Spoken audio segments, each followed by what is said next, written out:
अस्सलाम वालेकुम एवरीवन। उम्मीद है कि आप सब लोग खैरियत से होंगे। मैंने आपको कल एक डेफर्ड टैक्स का कॉम्प्रिहेंसिव बेंचमार्क क्वेश्चन दिया था जिसमें मैक्सिमम से मैक्सिमम आपके कॉन्सेप्ट्स रिवाइज हो जाएंगे। होपफुली आपने वो कर लिया होगा एज़ पर कमिटमेंट। मैं आज आपको उसका वीडियो सोल्यूशन दे रहा हूँ। प्लीज़ खुदा के वास्ते अगर आपने अब तक नहीं किया था तो इसको देख के नहीं सॉल्व कीजिएगा, पहले खुद सॉल्व कीजिएगा और फिर इससे रेफरेंस लीजिएगा ताकि आपको बेनिफिट भी हो पाए। चलें हम ये देखते हैं इसमें लिखा हुआ क्या है, इसमें रिक्वायरमेंट क्या है। सबसे पहले मैं गया रिक्वायरमेंट में तो वो कह रहा है कि कैलकुलेट करके दें डेफर्ड टैक्स एसेट या liability as on January 1 2024 and 31 December 2024। यानी यहाँ पे ओपनिंग डेफर्ड टैक्स एसेट या लायबिलिटी भी रिक्वायर्ड है and closing deferred tax asset या लायबिलिटी भी रिक्वायर्ड है। जब भी इस नौयत का सवाल आता है तो आपने सबसे पहले ओपनिंग पे काम करना होता है। रीज़न बीइंग, मैं फिर समझा देता हूँ, रीज़न बीइंग कि आप फिर जब रेट के चेंज का इम्पैक्ट होता है तो वो करंट ईयर में आता है। और देखें आगे क्या कह रहा है, and determine current tax expense for the year ended 31 December 2024। तो ये बात याद रखनी है आपने कि फॉर द ईयर भी मांग रहा है, ओपनिंग एज एट भी मांग रहा है, क्लोजिंग एज एट भी मांग रहा है। हाँ जी, हमने कहा कि सर अगर हम ये देखें, वो बताना ये चाह रहा है कि as of January 1 2024 the account balances according to accounting and tax are as follows. यानी वो कह रहा है कि भाई ये आपको ओपनिंग डिटेल दी हुई है। तो चलें सर हम यहाँ पे आते हैं और हम ये कहते हैं कि हम कैलकुलेट करने लगे हैं ओपनिंग डेफर्ड टैक्स एसेट, इसको हम नेगेटिव में रखेंगे, या ओपनिंग डेफर्ड टैक्स लायबिलिटी। अभी हिसाब किताब सही कर लेते हैं इसका।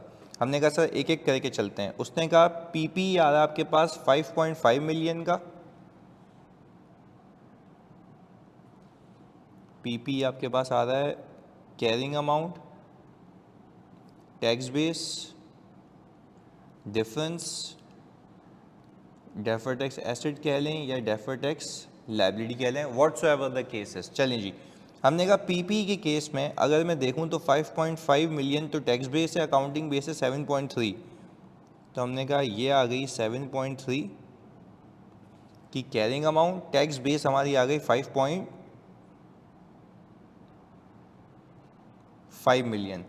अच्छा भाई, अगर मैं 7.3 मिलियन में से 5.5 मिलियन माइनस करूं तो ये आ गया हमारे पास 1.8 मिलियन का डिफरेंस।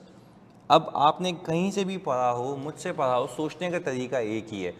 यहाँ पे आपको टैक्स बेस कम दिख रही है। टैक्स बेस कम दिखने का मतलब ये है कि आज तक जो डेप्रिसिएशन है वो टैक्सेशन में टैक्स अथॉरिटीज़ ने ज़्यादा अलाउ किया है। यानी हर साल टैक्स वाला मुझे माइनस करवाता हुआ आया होगा। टेक्निकली वो कह रहा होगा और डिडक्शन ले लो, और डिडक्शन ले लो, तो हमने हर साल उसको माइनस किया होगा, जिसकी वजह से मेरी टैक्सेबल इनकम कम हो गई होगी, मेरा रिजल्टिंग करंट टैक्स भी कम हो गया होगा और अकाउंटिंग टैक्स ज़्यादा होगा।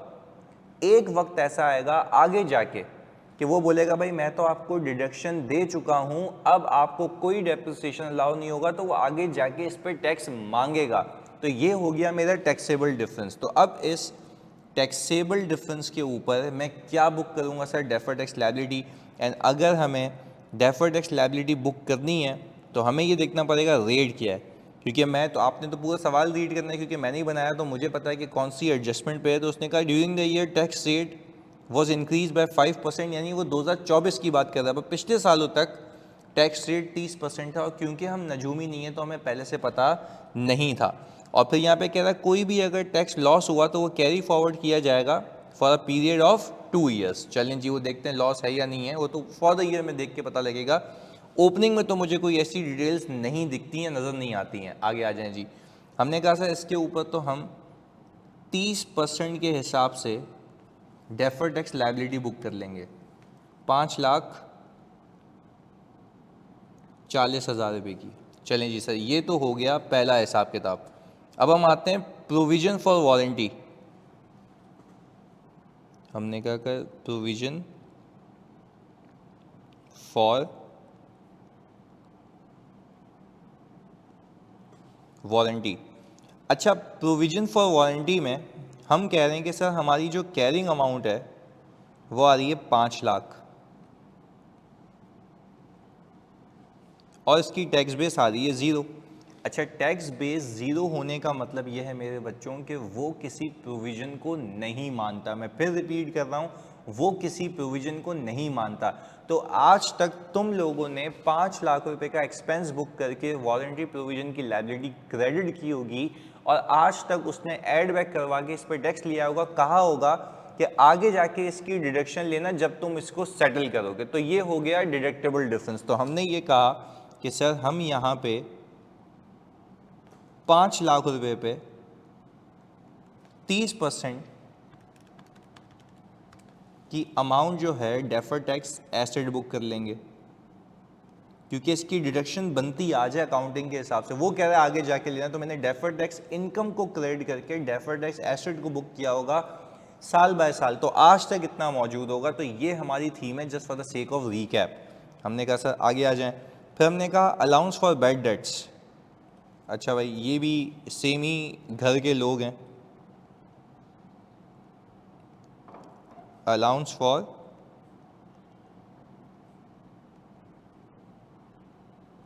Bad debts.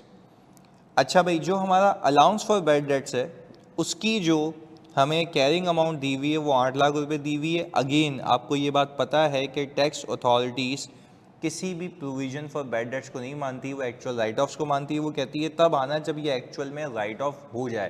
पर अगेन वो मुझे डिडक्शन फ्यूचर में जाके देगा। तो ये एक ऐसा डिफरेंस है जो डिडक्टेबल डिफरेंस है। टैक्स वाला आज इसको ऐड बैक करके टैक्स लगा देगा, बट हम अकाउंटिंग के लिहाज से इस पे सेविंग क्लेम करने के लिए आज तक 8 लाख रुपए के ऊपर डेफर टैक्स एसेट क्रिएट किया होगा हमने, 2,40,000 रुपये का।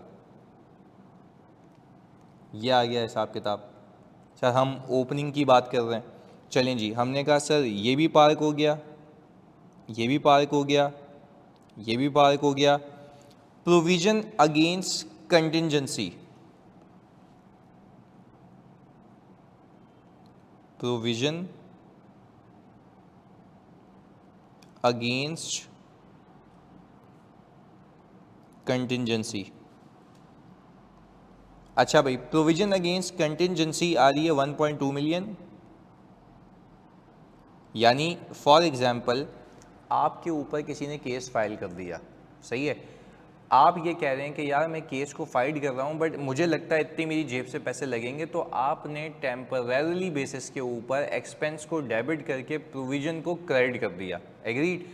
जब आपने ये किया तो क्या ये आपका एक्चुअल कैश एक्सपेंस है? नहीं। वो कह रहा है जब पे करोगे तब मुझसे डिडक्शन ले लेना, अभी बिला वजह कंटिंजेंसी के अगेंस्ट में प्रोविजन बुक करके मैं आपको इस पर कोई बेनिफिट नहीं दे रहा। Really sorry. आप तब आना जब एक्चुअल में आप ये लायबिलिटी सेटल करें। तो हमने क्या किया, हमने कहा कि भाई ये भी एक डिडक्टेबल डिफरेंस है जो आगे जाके मुझे टैक्स वाला इस पर डिडक्शन देगा। तो मैंने कहा मैंने 1.2 मिलियन के ऊपर भी 30%, 3,60,000 रुपये का एक डेफर टैक्स एसेट बुक किया होगा। चलें जी, ये तो हो गए ये वाले हिसाब किताब, ये तो हो गए ये वाले हिसाब किताब। आगे अब वो कह रहा है टैक्स क्रेडिट और इस पर शेरिक डला हुआ है। और देखें शेरिक क्या कह रहा है, on purchase of agricultural equipment in 2023, यानी मैं लास्ट ईयर की बात कर रहा हूँ, अवेलेबल फॉर 2 ईयर्स, 2 सालों के लिए अवेलेबल। अब होता क्या है सर, होता ही है कि जब मैं टैक्स वाले की पसंदीदा जगह पे कोई काम अच्छा कर रहा होता हूँ तो वो कहता है जो तुमने चीज़ खरीदी है उस परचेज की गई चीज़ की वैल्यू का मैं तुम्हें क्रेडिट देता हूँ। यानी जो भी तुम्हारी टैक्स लायबिलिटी बने, मेरी बात पे फोकस होकर सुनना, जो भी आपकी टैक्स लायबिलिटी बने उसमें से ये पैसे आप नहीं देना, ये आपको माफ़ हैं। तो ऑब्वियसली ये जो अमाउंट आ रही है मेरी, ये जो अमाउंट आ रही है मेरी 4,50,000 रुपये की, प्लीज़ सुनिएगा, 4,50,000 रुपये की, ये इट्सेल्फ जो है हमारी, ये टैक्स अमाउंट है।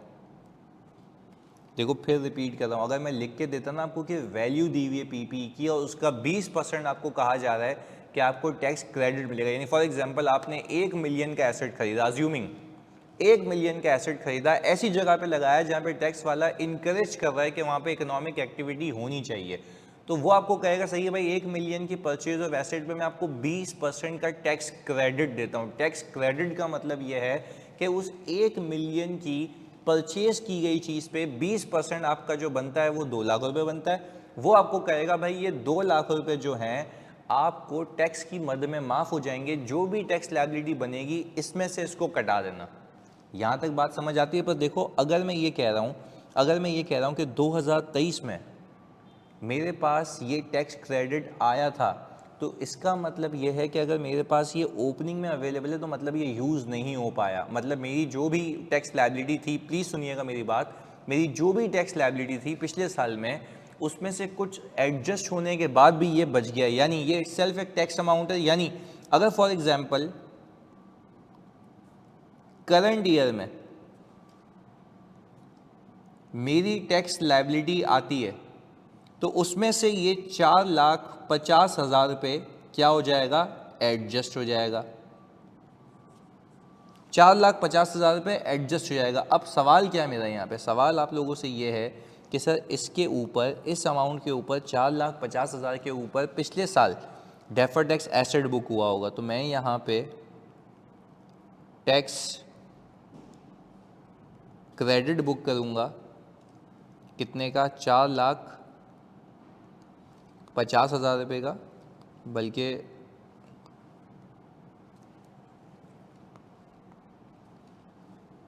ये भी ज़ीरो रखता हूँ, ये भी ज़ीरो रखता हूँ, ये भी ज़ीरो, और ये आ गया 4,50,000 रुपये, और ये भी ऑब्वियसली 30% के हिसाब से होगा क्योंकि बेनिफिट है आपका। चलिए जी, तो आप कहने का मकसद ये है कि लास्ट ईयर इसके ऊपर डेफर्ड टैक्स एसेट बुक हो गया, डेफर्ड टैक्स इनकम बुक हो चुकी होगी, यहाँ पे लिख भी देता हूँ, deferred tax asset to deferred tax income.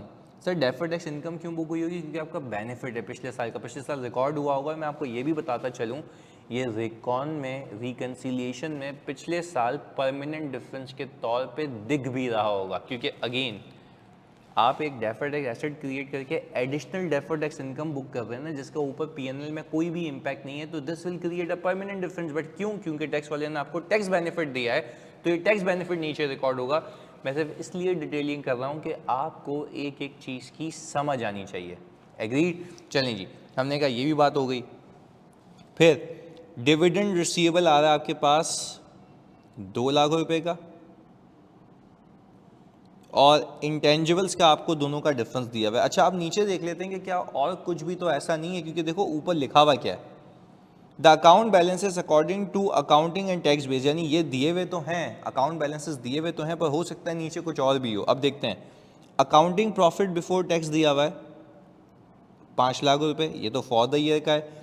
Tax depreciation for the year की एडजस्टमेंट है। Rent is allowed for tax purpose on payment basis prepaid rent amounting to rupees during the year, बोला प्रीपेड रेट इतना है during the last year. अब ये बात कर लेते हैं लास्ट ईयर की। On January 1, 2023 Ali Limited made an investment in Musk Limited and acquired 40,000 shares for rupees 1.9 million, 40,000 shares खरीदें। The retained earning of the company were rupees 5.5 million, जिसका खरीदा है उसका बात कर रही है। The share capital of the company is rupees 2 million, face value of rupees 10। तो अगर मैं ये कहूँ कि 2 मिलियन को मैं डिवाइड कर दूं मेरे बच्चों 10 से, तो ये आ गया 2 लाख। एग्रीड है। हम अगर ये कहें कि मैंने इसमें से कितने बाय किए हैं, 40,000 डिवाइडेड बाय 2 लाख, तो हमने कहा अगर मैं 40,000 डिवाइडेड बाय 2 लाख करूं तो ये आ गया 20%। सर 40,000 डिवाइड बाय 2 लाख 20% आ गया, तो ये बन गई मेरी एसोसिएट, ये बन गई मेरी एसोसिएट। तो सर एसोसिएट की अकाउंटिंग करनी चाहिए इसको, तो दैट मीन्स कि इसमें ओपनिंग डिटेल्स में नहीं आ रही, पर शेयर ऑफ अनडिस्ट्रीब्यूटेड प्रॉफिट अगर कुछ हुआ तो उस पर डेफर्ड टैक्स मौजूद होगा। चलिए जी आगे देखते हैं। एंड द शेयर प्रीमियम इतना दिया हुआ है। During the year 2023 company earned a profit of ₹600,000 and for 2024 the company incurred a loss of 350। At year end, the company also declared a dividend of 10% which was not received in 2003 but was received in current year। यानी 2024 में वो receive हुआ है but 2023 में receive नहीं हुआ था। अब as far as we are preparing a working, तो हम यहाँ पे बनाते हैं इन्वेस्टमेंट इन एसोसिएट। अच्छा जी, इन्वेस्टमेंट इन एसोसिएट के लिए आपको पता होता है कि भाई आपको चाहिए share capital, retain earning, premium. अच्छा जी, शेयर कैपिटल कितना दिया हुआ है? 2 मिलियन का, यह आ गया 2 मिलियन। प्रीमियम आई थिंक उसने 20,000 रुपये दिया हुआ था, ये रहा सर 20,000 रुपये। और आपके पास यहाँ पे रिटेन अर्निंग आ रही है 5.5 मिलियन।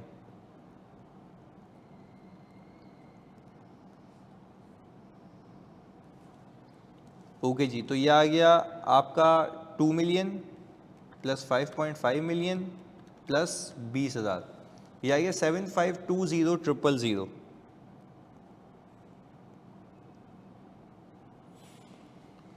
ये अमाउंट आपकी आ गई carrying amount of associate, net asset of associate at the date of acquisition. लिख भी देता हूं।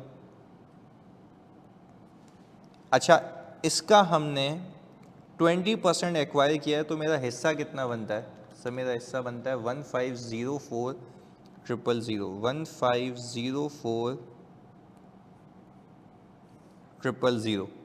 अच्छा, और मैंने इन्वेस्टमेंट कितने की हुई है मेरे भाई?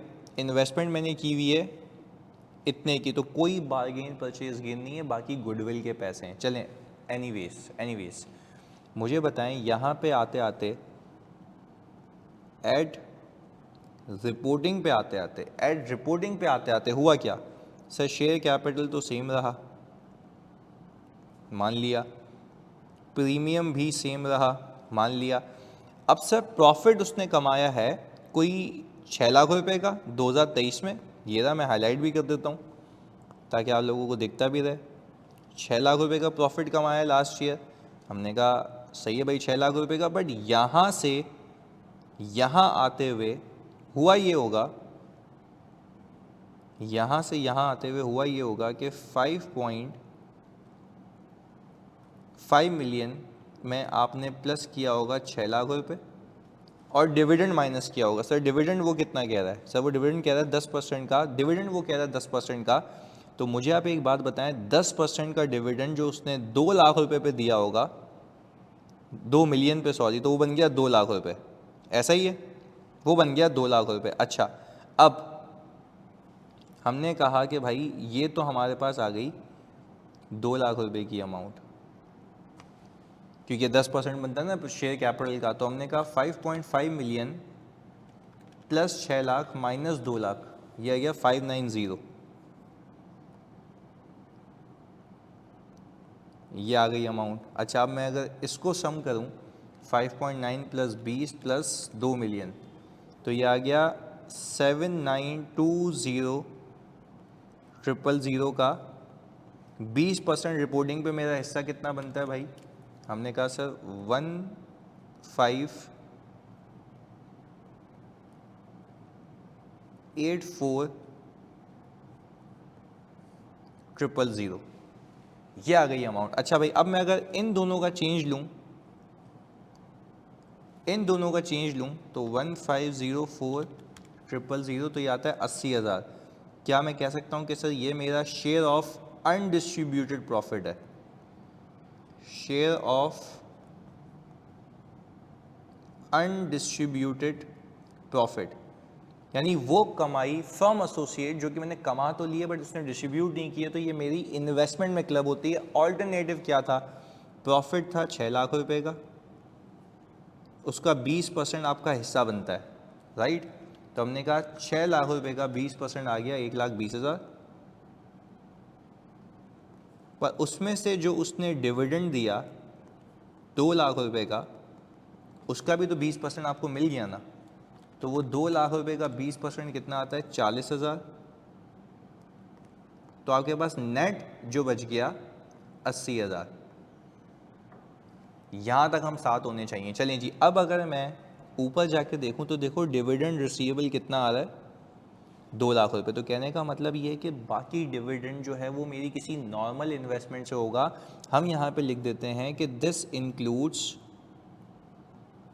डिविडेंड तो डिविडेंड है ना, दिस इंक्लूड्स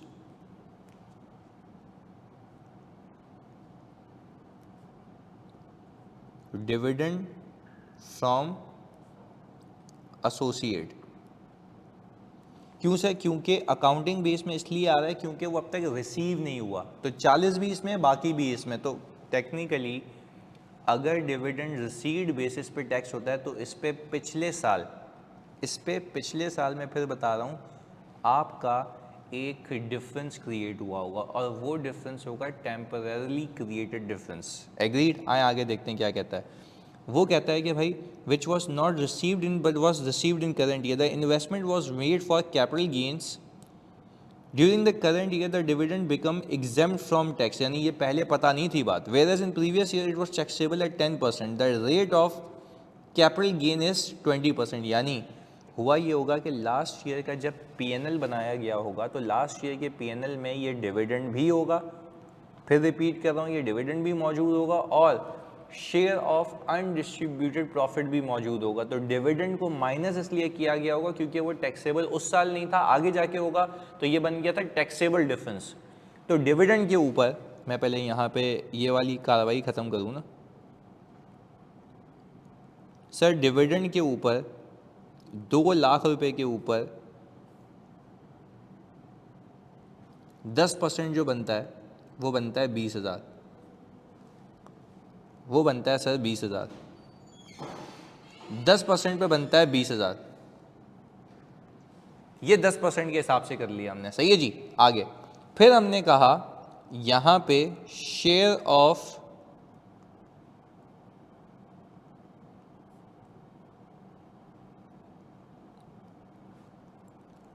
अनडिस्ट्रीब्यूटेड प्रॉफिट जो आपका है वो कितना है sir? Share of undistributed profit था 80,000। वो भी अकाउंटिंग के हिसाब से ये टैक्स वाला कहता है, मैं इसको नहीं मानता, पर अगेन आपकी नीयत ये है कि आप इसको बेच के कमाएंगे। तो मुझे एक बात बताएं कि जब 80,000 का डिफरेंस आ गया तो कैपिटल गेन पे रेट कितना है भाई? 20%। तो मैंने कहा सर हमने इसके ऊपर 20% के हिसाब से 80,000 इंटू 20% 16,000 का डेफर्ड टैक्स लायबिलिटी क्रिएट किया होगा। आई होप यहाँ तक आपको बात क्लियर है। और यहाँ पे अच्छा हुआ हमने देख लिया, ये हम डेफर्ड टैक्स एसेट बुक कर रहे हैं, ये एसेट पड़ा हुआ है हमारे पास। चलें अब सर देख लेते हैं ओपनिंग में कोई और तफरी तो मौजूद नहीं है। The better expense for the year, ये फॉर द ईयर की कहानी है। There was a lawsuit against the company in previous year and the continued liability was recognised based on the amount suggested by the lawyer. The lawyer has communicated that the estimated fair value of the liability has increased. The tax will allow deduction when the liability is paid. अच्छा, ये भी the lawsuit against the company in previous year and the contingent liability was recognized based on the amount suggested by a lawyer. यानी वो कह रहा है कि भाई एक पिछले सालों में एक लाइबिलिटी थी, मतलब कहने का मतलब ये है कि पिछले सालों में एक लॉ सूट चल रहा था कंपनी के अगेंस्ट में और कंटिंजेंट लायबिलिटी कंपनी ने रिकॉग्नाइज कर ली थी लॉयर के कहने पे। The lawyer has communicated the estimated fair value of liability increase to 800,000। The tax authority allow deduction. अब ये इसकी बात कर रहा है, ये जो प्रोविजन फॉर कंटिजेंसी है ना, ये इसकी बात कर रहा है। तो हमने कहा सही है भाई, ये तो हम ऑलरेडी देख के आए हुए ना कि लास्ट ईयर तक रिकॉग्नाइज हो चुकी थी। और फिर आगे क्या कह रहा है? 8 लाख रुपए से और इंक्रीज हो गई है, पर ये फॉर द ईयर की एडजस्टमेंट है, तो क्लोजिंग पे आने के लिए होगी। अच्छा, वारंटी क्लेम हम ऊपर देख चुके हैं, ये फॉर द ईयर की बात कर रहा है। ड्यूरिंग द ईयर, ये भी during the year. Tax rate दिया हुआ है और प्रॉफिट की प्रोजेक्शंस दी हुई हैं। तो सर अगर मैं यहाँ पे इसका टोटल करूँ तो आई बिलीव कि मुझे पूरा हिसाब किताब मिल जाएगा। तो 5,40,000 में से मैंने 1,50 माइनस किया, 2,40 माइनस किया, 3,60 माइनस किया, 4,50 माइनस किया, 20,000 प्लस किया और 16,000 प्लस किया। तो सर ये आ गया 624,000 का net deferred tax asset. But in order to amaze you, आपको ये बात पता होनी चाहिए अभी सिर्फ ओपनिंग पे काम हुआ है, यानी इस सवाल की पहली रिक्वायरमेंट कंप्लीट हो चुकी है। सही है जी। तो इसी तरीके से मैं इसी वीडियो के अगले सेक्शन में आपको फॉर द ईयर कराऊंगा और फिर इसको क्लोजिंग पे लेके जाऊंगा। जज़ाकल्लाह।